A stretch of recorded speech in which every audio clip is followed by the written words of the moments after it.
Good Monday. This is Jay Brew, co-chairman of Seafried and Brew. Well, I was asked to write an article on the efficiency ratio for bankingexchange.com. And I recommend this site to community bankers. It's from the previous editors of the ABA Banking Journal, and they put together quite a website for information that can be very important to you. And when we look at that from the standpoint of the efficiency ratio, they asked me, is the efficiency ratio still efficient?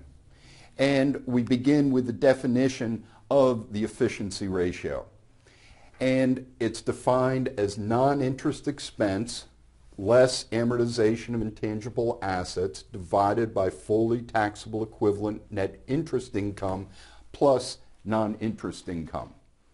So when we look at this and we go back in time and look at the efficiency ratio, because this comes up quite often when I do strategic planning facilitation, that we look at efficiencies typically, if we went back in our banking school days, is that they'd sit there, the efficiency ratio should be somewhere around 65 to be truly efficient.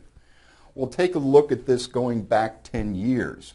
In fact, 10 years ago, we were right around the national benchmark of community banks, right around that 65 level.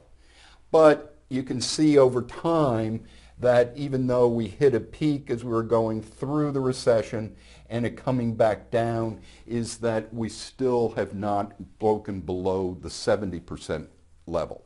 So when we think about that, are community banks less efficient today as we look at that definition?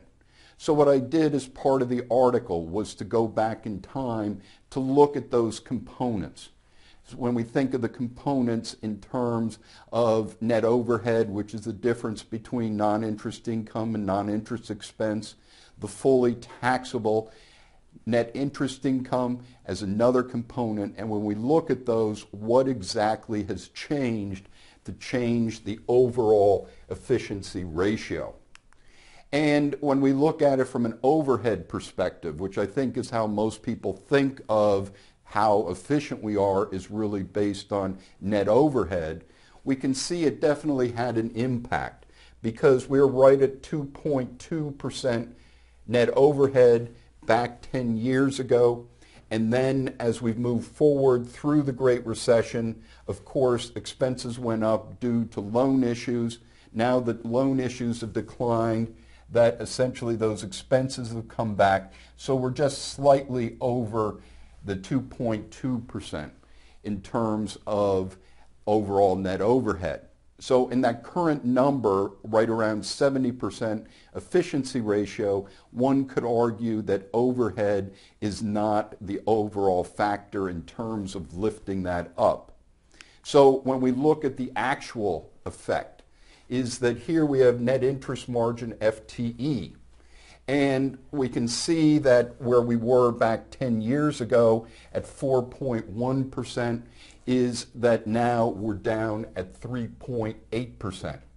So looking at that equation, the factor that has affected the efficiency ratio isn't overhead, but the fact is that overhead remaining the same and that net interest income is the overall impact to efficiency that maybe has changed that definition over time.